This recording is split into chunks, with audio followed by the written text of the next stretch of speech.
Alright guys, so create with me.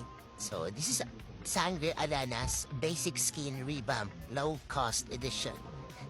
There with me. So medyo maingay kasi dito. And so ayun, favorite ko kasi siya ever since. Even though weak siya, sinasabi ng iba ganun. Pero she's been my favorite at main hero ko siya. So we're doing a revamp.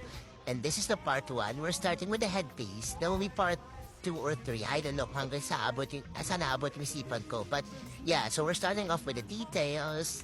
Ayun, I'm just adding some identity to it. I feel like, you know, kulang, I don't know. Sa version ko, gusto kong may identity siya. So ayun, this is the final output. I don't know if papasa sa standards nyo or ano, pero ayun, sinubukan ko, like with all the materials that I have.